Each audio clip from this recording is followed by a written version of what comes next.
Hi hello sister base எல்லாருக்கும் வணக்கம். So எல்லாருமே இன்றைக்கி ஓட்டு போட்டிருப்பீங்கன்னு நினைக்கிறேன். ஓட்டு போட்டுகிட்டே இருப்பாங்க.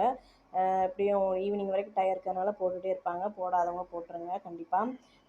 முடிஞ்ச வரைக்கும் நம்ம அவங்க தான் செய்யலை நம்மளாக செய்வோமே அப்படின்ற மாதிரி நினச்சி போட்டுக்கோங்க, வேறு வழி இல்லை. அப்புறம் பார்த்தீங்கன்னா இன்றைக்கி வந்து அவ்வளோவா வந்து கேனாட் ரீச் அமௌண்ட்டுன்னு தான் வந்துச்சு. அடிக்கடி எனக்குமே இந்த ப்ராப்ளம், நெட் ப்ராப்ளமாக வந்து இந்த இஷ்யூ வந்துச்சு. நாமே ஒரு அரை மணி நேரத்துக்கு ஒருக்கா கட் பண்ணிட்டு தான் போட்டேன். இன்றைக்கி ரொம்ப நேரம் ஆயிடுச்சு போடுறதுக்கு, கேப்சா போடுறதுக்கு. ஸோ யாருக்கெல்லாம் அப்படி இருந்துச்சுன்னு கமெண்ட் பண்ணுங்கள். அதுக்கப்புறம் பார்த்தீங்கன்னா இந்த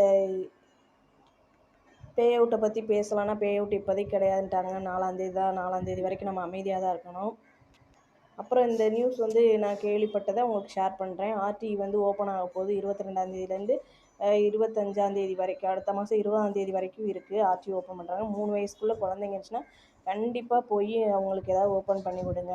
ஏன்னா ப்ரைவேட் ஸ்கூலில் சேர்க்கணும்னு ஆசைப்பட்றவங்க, நம்மகிட்ட அமௌண்ட் கம்மியாக இருக்கும், சேர்க்க முடியாது, காசு அதிகமாக கேட்பாங்க அப்படின்னு சொல்லுவாங்க.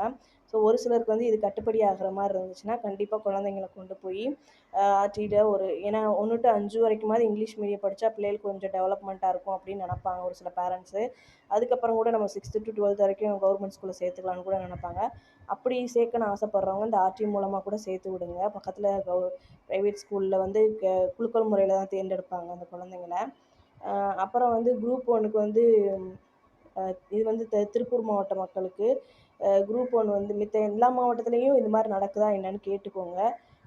குரூப் 1 எழுத போகிறவங்களுக்கு வந்து கிளாஸஸ் ஆரம்பிக்கிறாங்க. எங்கன்னு பார்த்தீங்கன்னா மாவட்ட ஆட்சியர் அலுவலகத்தில் தான். அங்கே கண்டிப்பாக அவங்களுக்கு வந்து கிளாஸஸ் போய்கிட்டு இருக்கும். 2 பேட்சாக பிரிக்கிறாங்க. அதிகமாக ஸ்ட்ரென்த் அதிகமாக இருந்துச்சுன்னா ஏ பேட்சாக, பி பேட்சாக பிரித்து நடத்துகிறாங்க.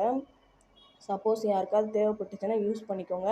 ஆனால் இதுக்கு ஒரு லிங்க் கொடுப்பாங்க. அந்த லிங்க்கில் போய் நீங்கள் முதலே அப்ளை பண்ணிங்கன்னா அந்த கிளாஸுக்கு ஜாயின் பண்ணலாம். இல்லையா நீங்கள் ஸ்ட்ரைட்டாகவே மாவட்ட ஆட்சியர் வேலைவாய்ப்பு அலுவலகத்தில் போய் நீங்கள் விசாரித்து கண்டிப்பாக போய் சேர்ந்து ட்ரைனிங் போயிடுங்க.